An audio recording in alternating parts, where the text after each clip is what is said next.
I guess it was a set of reasons, but one of the reasons was not a continuation of eating animals. I felt like, I guess I published that book about 10 years ago, and I felt like I said what I wanted to say. I didn't have new thoughts or feelings about it. The information about industrial animal agriculture has certainly gotten worse, but not in a way that would require a new visitation. This book I wrote because, like a lot of people, I was feeling confused in this moment of climate crisis, and confused because of what I knew, what I cared about, and how little I was responding in my life to what I knew and what I cared about. And I didn't understand that.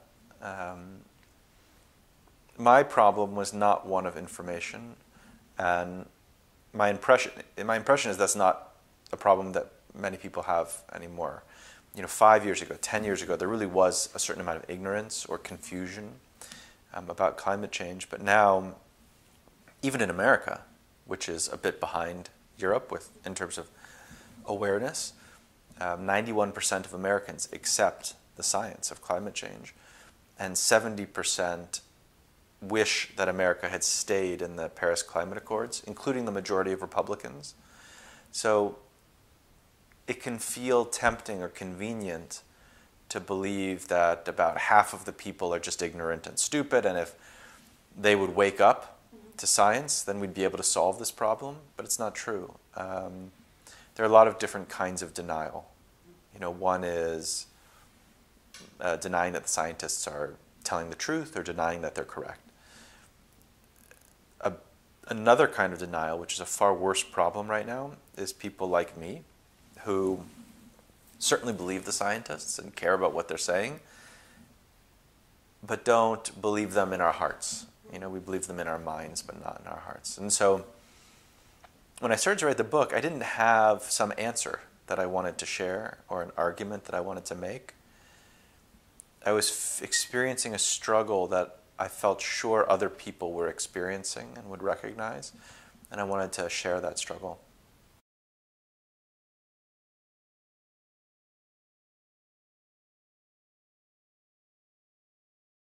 Yeah, there's so many ways we need to reshape it. Not only that it's here and now, but also that it's not like an on and off switch. It's not like, a lot of people, including me, when we think about climate change, we sort of have two different modes.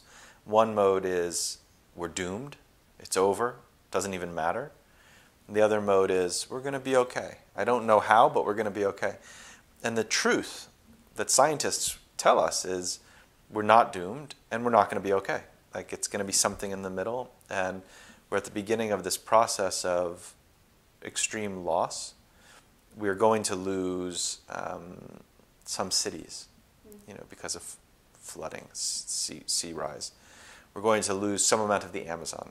We're going to lose some number of people to climate droughts and climate-related diseases.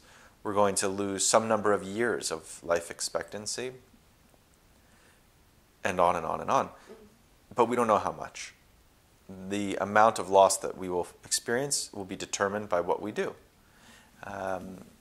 So if we could think about climate change as something that's not far away, halfway around the world or in the future, but something that's with us now, and that isn't a binary, but instead a process. And we could say, okay, if I do less of this, if we do less of this, then we'll have less of that. And we don't have to all become vegans. We don't have to all stop flying. We don't have to all stop driving. But we all have to do less of those things. In my experience, when the story is told in that way, it doesn't matter who you're telling it to. It could be a child. It could be an adult. It could be somebody who's religious or secular or rich or poor or liberal or conservative. I have yet to meet the person who doesn't say, okay, I could do less. I could do less of those things. That sounds okay. Some people can. We don't all respond in the same way. Some people say, oh, you tell me this, I will become a vegetarian tomorrow. Some people say, I can do a little tiny bit. But people want to act. They really do. And we've been talking about climate change in a way that it makes it seem politicized more than it is. And it makes it seem either scarier than it is or not as scary as it is. So I think if we could get the conversation right, which is really hard to do because it's confusing and because it makes us very vulnerable, but if we could get it right, I think we could change very quickly.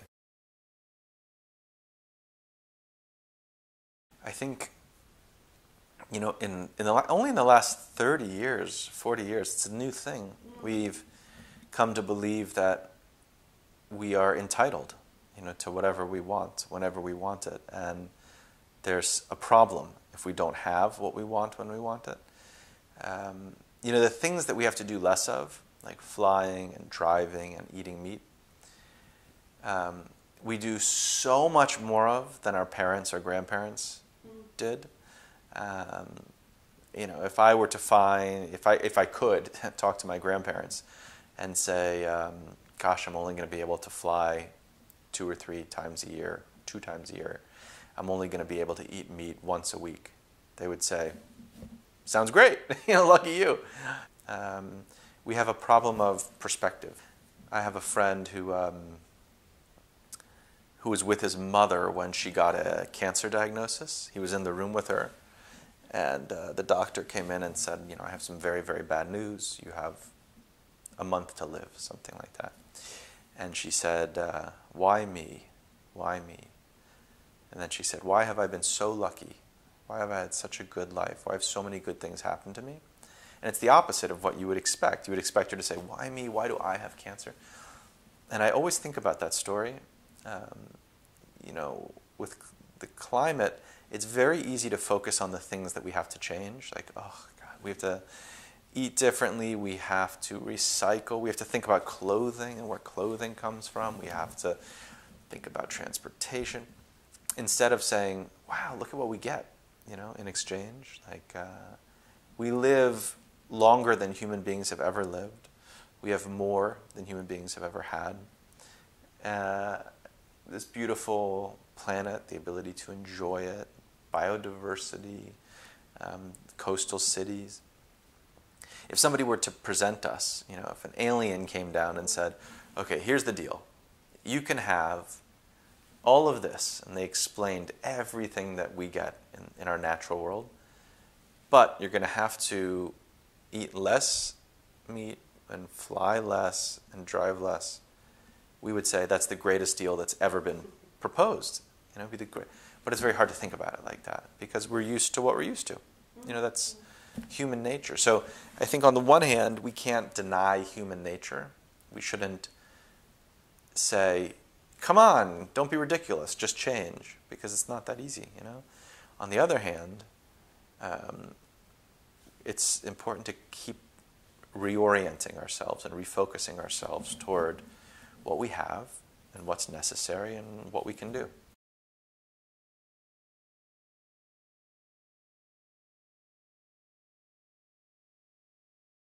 So I did my best to change the story, but I also wanted to think about what if we stop waiting for the good story, and what if we stop waiting for the right emotions, you know, but instead just do what we have to do. So, you know, if we went into a store together right now and there was something that you liked, you would never think about stealing it.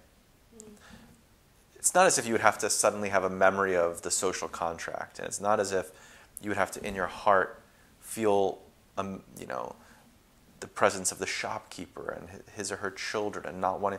You just wouldn't steal because you don't steal. You just don't steal. That's what it is. And we need to make ourselves into people who just don't steal from the planet or just don't steal from the future. So, in a way, to take the pressure off of the story and to take the pressure off of our emotions and to say, this is just what we do. So the government could be very, very helpful with that. It can help to establish rules like we don't smoke in restaurants because it's illegal. A government has a way of creating systemic change very quickly and powerfully. The problem is the government's not doing that, and they're not going to do that anytime soon. So we need to find ways of both changing ourselves and also pushing the government to do what it needs to do. And these individual choices are both very powerful in their own right. It makes a real difference when collectively we fly less and drive less, but it also starts to change the marketplace as we take money away from the bad activities and give money to the good ones.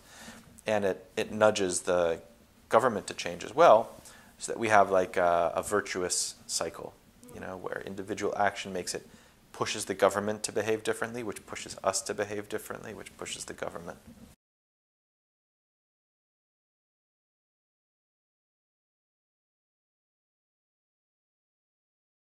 I do, but I don't know if I feel it as an author. No. And I don't know what other authors should be. There's so many different kinds of authors, and not all authors have the choice of what they want to write. So for example, if you had said to me, you should write a novel about climate change, I would say, I can't. Like, maybe that's a great idea. I wish other people would do it, but it's not what I can do. And I think it's unfair to expect somebody to do what they just can't do. I wrote this book. It's interesting, like, in the beginning when I wrote it, I thought it was very personal. And I really just wanted to figure out something in my own life and to resolve a discomfort. And then as I wrote it, both because of the content of the book and because of an awareness that, of course, I am an author, I started to write it for other people. It started like this, and then it moved out. And I was aware of a role that it could play in the culture. And then as I got to the end, it started to go back very personal and small again, but having to do more with my kids and with my grandmother than with me. The book begins by describing the first suicide note, or the oldest suicide note. And in that note, the author uses this refrain, to whom am I speaking today? And he says it over and over, to whom am I speaking today?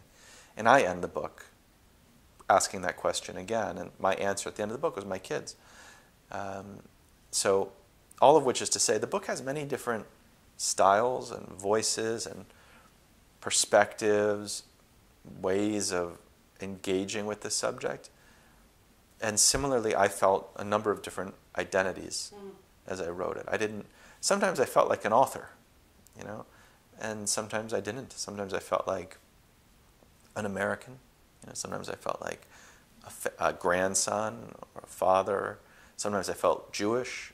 It was different as I moved through the book, which to me is a good approach, because that's how we face climate change. We don't face climate change as recipients of science. We face it as this messy combination of identities that we have, which is why sometimes it can be very easy to remember and engage with, and sometimes it can be very, very easy to forget and disengage from.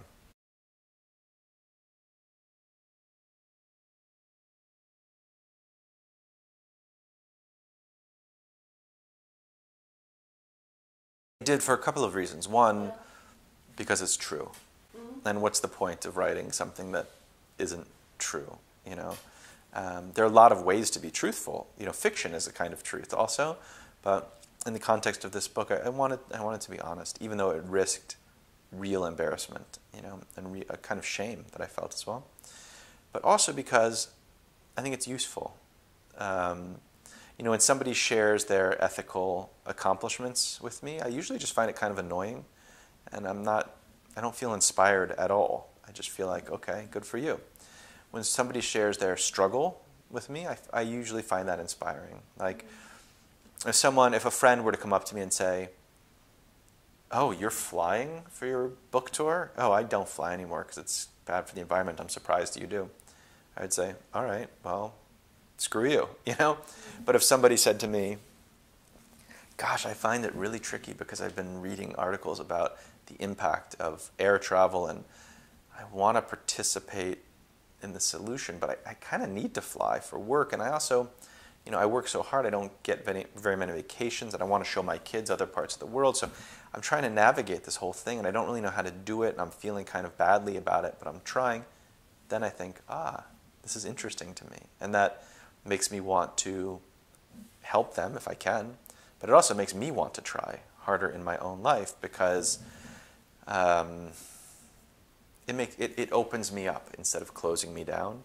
And I think a lot of the way climate change is talked about accidentally closes us down instead of opening us up.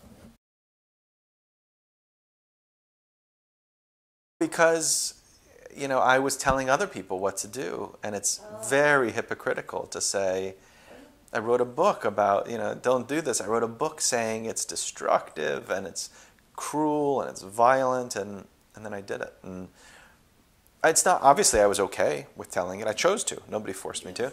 But it felt unfortunate, but, that's who we are. There's so many ways to be dishonest as well. Like, one can be dishonest by saying, excuse me, I didn't mean dishonest, I meant embarrassed. Like, it's embarrassing to say, I was imperfect this time. We put all the emphasis on that measurement. Nobody's ever embarrassed about saying, I didn't do anything at all.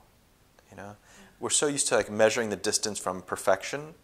Like, but it happens to me all the time. People will point out a little, but you flew here on your book tour, but you took a car here. I saw you do that. Or you have a leather belt, Okay, it's all true, instead of measuring the things that we're accomplishing. And it's such a shame, because we become so afraid of this distance that we would rather just not try at all, which is its own kind of dishonesty. The dishonesty of, I can't do anything.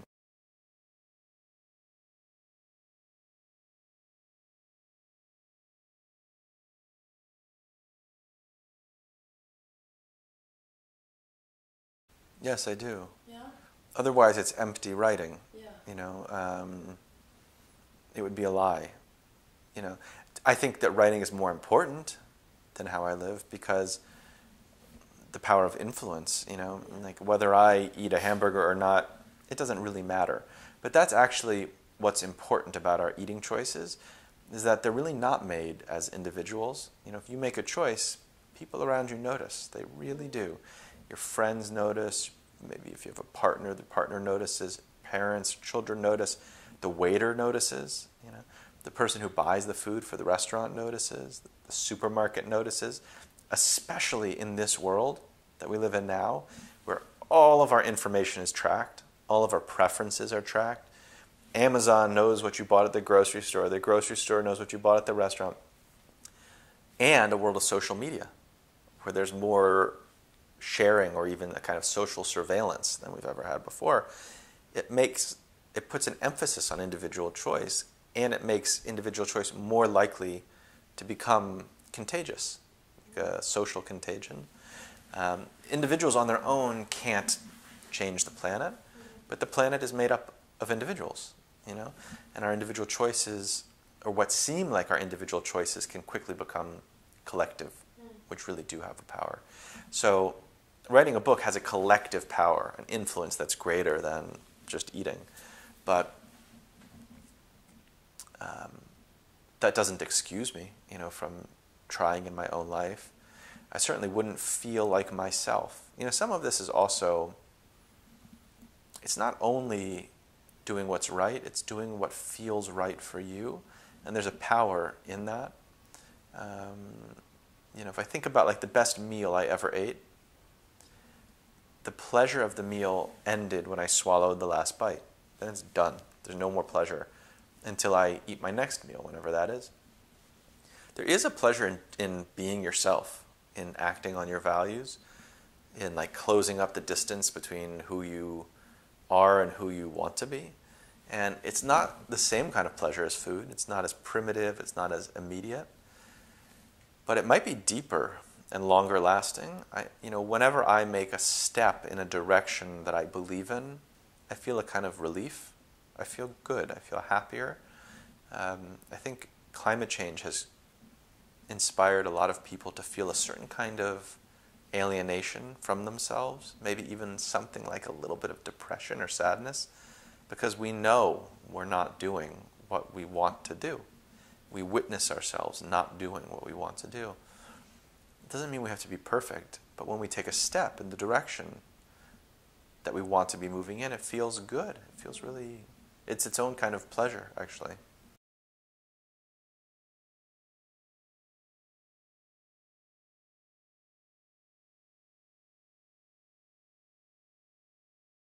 It does, not because I think I'm right and he's wrong. You know, different people play different roles. Like Greta Thunberg doesn't really talk about what people should do, other than march. You know, sometimes that frustrates me, but it's actually not what her job is in a way. Or it's not.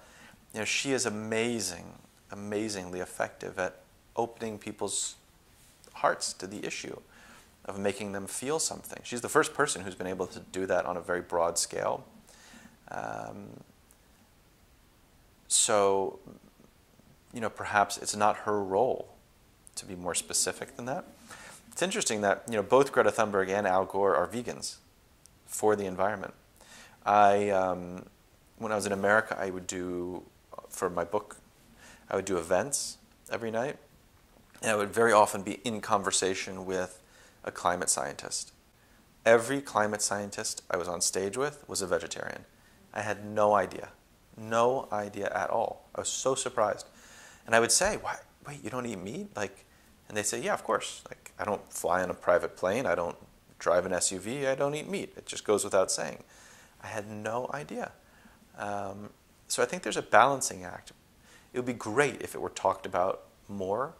Not like, you have to stop eating meat, but here's my example. Like, I'm somebody who cares about it, and here's what I do. If I saw lots of people I respect saying that, it would have a real influence on me.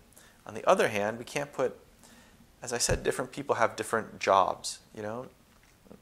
Al Gore's job was to introduce the subject to the popular culture, and he really couldn't have done it better. I mean, he deserved his Nobel Prize. Greta Thunberg has a job that is not intellectual awareness, but a kind of emotional awareness. And it's hard to imagine how she could do that better. She's done an amazing job of that. Scientists have a job. Novelists have a job. Parents and children and friends have jobs. We all have jobs. We just want to make sure that the balance of them is telling the whole story.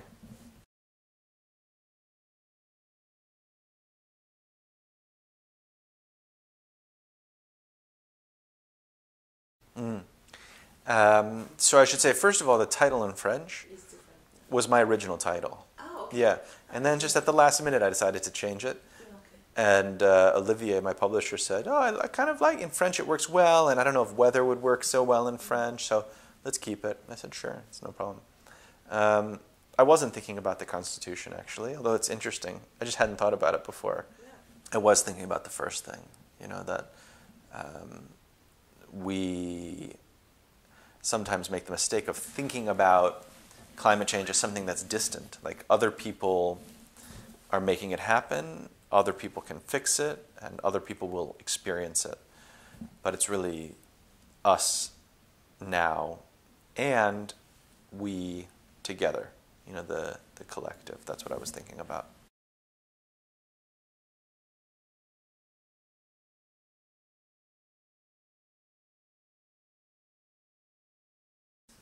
Well, none of those things are my opinion. Those are all just the truth, you know? There's no interpreting that. There's no disagreeing with it. It's the truth. And it is completely an issue of social justice. You know, the people who are most responsible for climate change are the ones who enjoy all of the, you know, the things that cause climate change tend to be pleasurable. You know, like, it's pleasurable to fly. It's pleasurable to eat whatever you want. It's pleasurable to consume a lot. It's pleasurable to live in large houses. So it's as if, you know, as I say in the book, like, Americans are smoking cigarettes and Bangladeshis are getting cancer. And we continue to indulge this habit because it feels good. That's why we do it. And because we're not the ones who are suffering it. So it's true not only globally, but even within countries. Poorer communities are the ones that suffer or will suffer more than affluent communities. So that's one of the tricky things about solving this problem, is persuading affluent countries to do what is not in their immediate benefit, even though it will certainly be in their long-term benefit.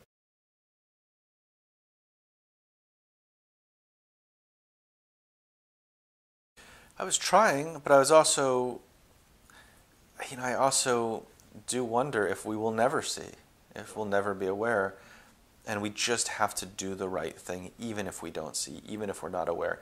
I was in Paris this summer when it was the hottest temperature that's ever been recorded in Paris. Nobody saw, nobody cared. You just said it was hot. It was literally the hottest temperature in history. What more do you do than that? You can't get hotter than the hottest.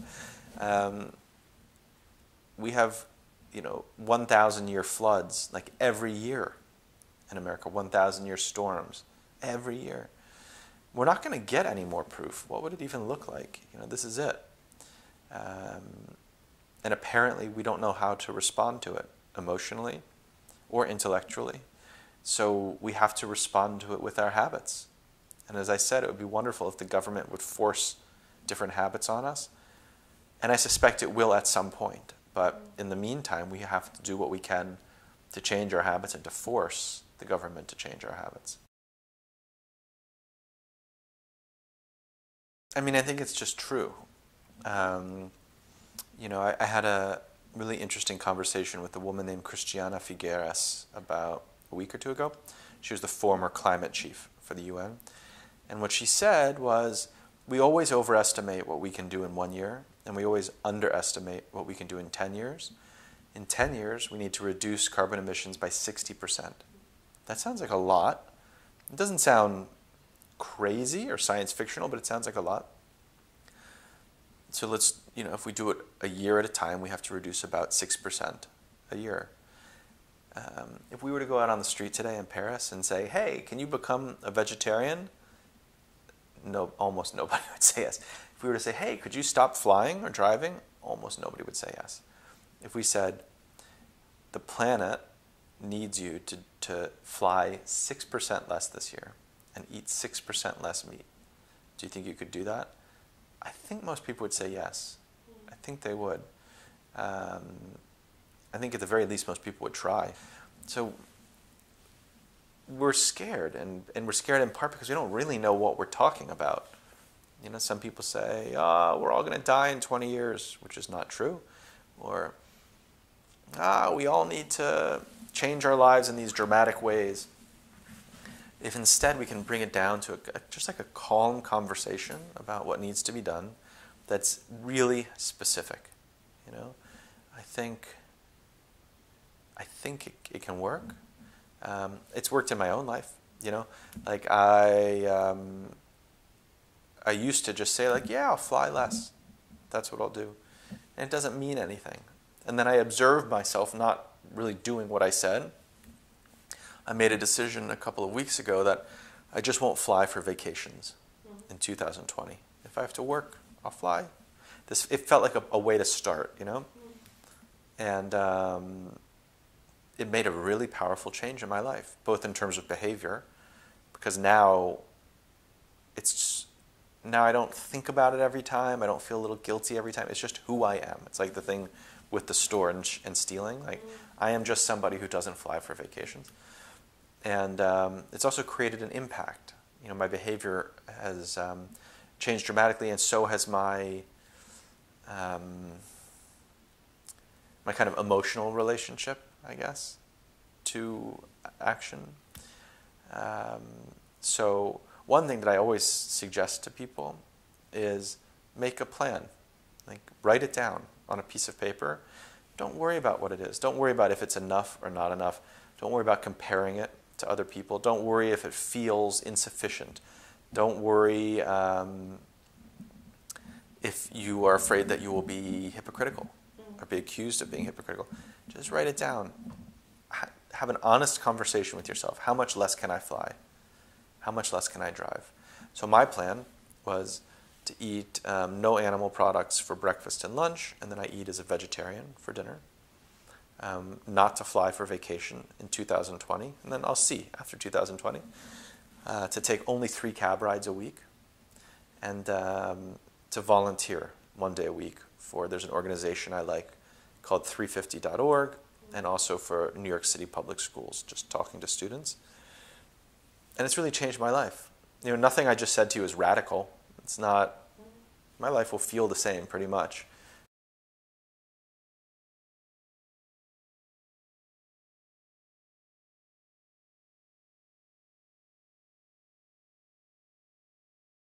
Yeah, and the form that I found was not because I intended it. It wasn't a literary conceit. I was fumbling my way, through the story, and sometimes I would approach it through science. Sometimes I would approach it through history and metaphor. Sometimes I would approach it through my own internal debate and struggles. And I didn't seek to unify those.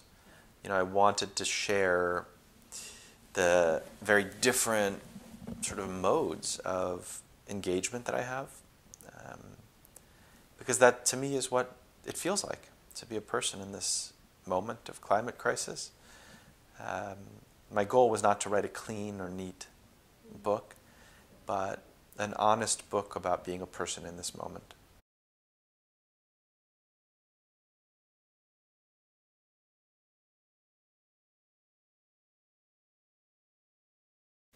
I think so, yeah, because there's something about climate change that's it's not sticky, if you know what I mean. Like, no matter how hard it hits us, it always just falls off, always. Like, whatever image I see on the news, the Amazon on fire or a superstorm, I see it and I care about it a lot. And then when I turn my head away, I don't care about it at all. It's just the truth. And so I was seeking, like, what will make this stick, Like, what is the right amount of information that is sticky? What's the right amount of, like, a very personal engagement that's sticky? There was a kind of controlled desperation to it.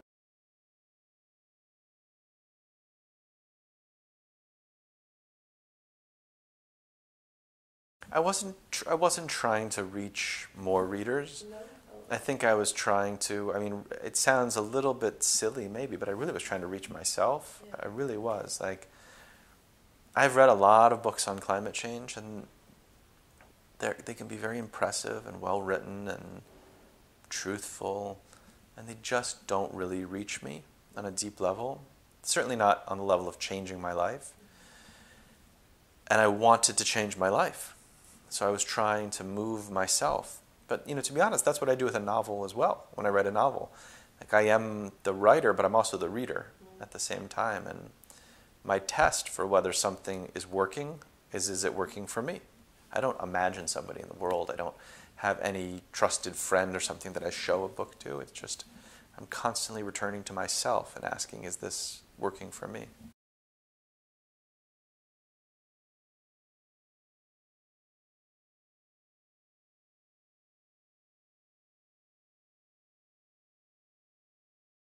It's as you were reading it, I thought, oh, that sounds a little bit like my book. Yeah, no, I hadn't read it. I didn't know about that. And I wasn't thinking, I didn't have, like, literary intentions. I wasn't thinking about it like a literary critic or an intellectual or even like a writer exactly. It was very personal. Some of it was simply a record of my own thinking. Some of it was an effort to make myself care. But at no point was I trying to, be clever or trying to write something that would appear a certain way.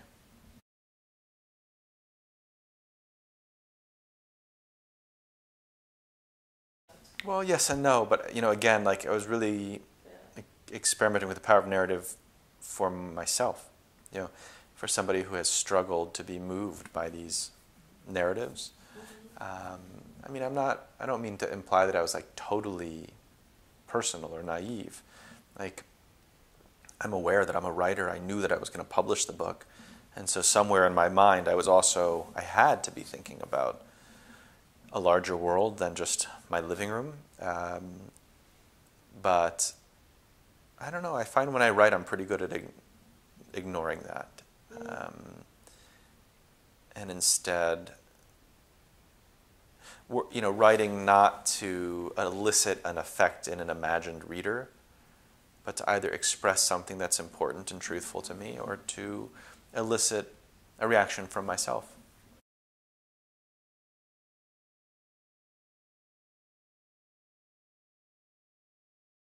Well, there are a lot of different presents, yeah, but it feels like a cultural moment that we're in. Yeah, and mistaking sharing for doing. Yeah. Social media is hardly about anyone actually doing anything. It's about the performance of doing, wanting other people to believe that you're doing something, or wanting yourself to believe that you're doing something. People on vacations now, they don't go from site to site to site. They go from selfie to selfie to selfie, which can be fine and fun, I guess. But I'm not a social critic in that way. But when thinking about our responses to climate change and what it means to attend a climate protest, or what it means to change a habit, and which kind of activities have impact in the world and which only make us feel better.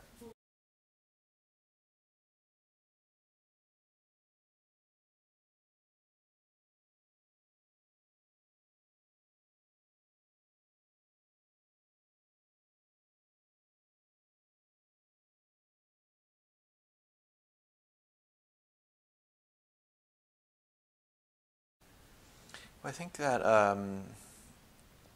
a picture is just a kind of story, It's a visual story instead of a verbal story.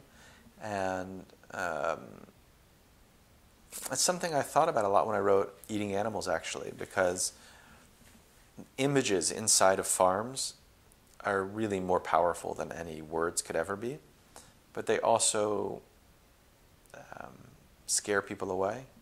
They close people down as much as they open people up. And so, as I said, with climate change, our problem now is figuring out ways to open people up.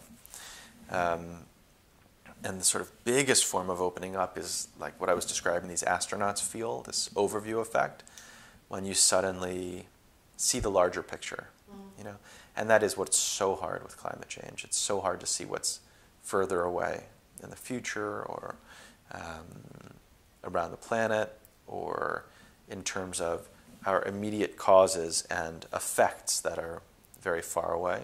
So if there's anything that we can do that will sort of pull the focus back, it's very, very helpful.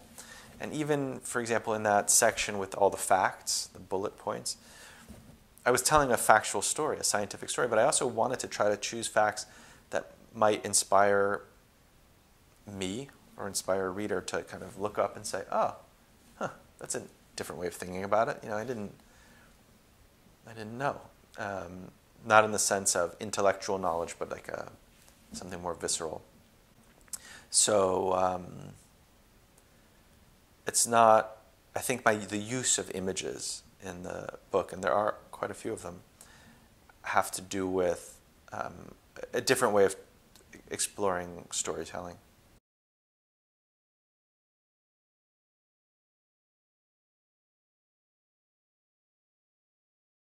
Yeah, absolutely, and to see the connectedness, and I didn't intend to compare the Second World War to climate change, although I can imagine somebody doing that. It's not.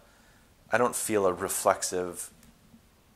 anything reflexively problematic about that, but it's not really what I was doing. Mm-hmm. What I was thinking about is how we respond to what we know, or how we don't respond to what we know.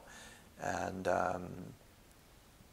looking back at models, of when we have not responded, and also when we have, like the home front efforts during World War II that I write about quite a bit in the beginning of the book. They're almost proof.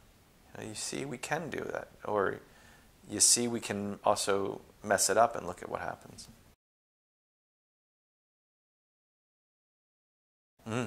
Yeah, no, that's exactly right. Yeah.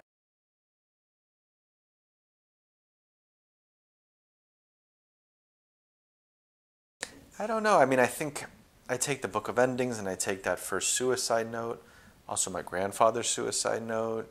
There are a lot of models. Again, it's a little bit like your last question, a lot of ways in which looking back at other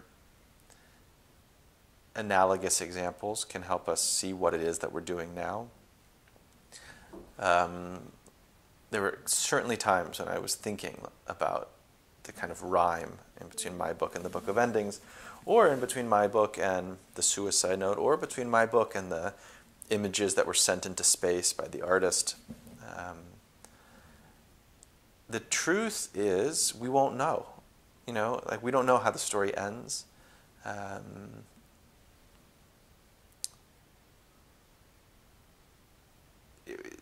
Just as we didn't know if the author of that oldest suicide note even committed suicide. We don't know. All we have is the record. This will be different because we will either do what needs to be done or not do what needs to be done. But I feel that, my book is a contribution to a larger note that's being written. It's like another strand or another voice in a kind of chorus. I say at the end of the book how we all need to write this thing together, each of us individually and collectively, and this was my contribution to a larger collective note whose ending, it's a story that hasn't been finished.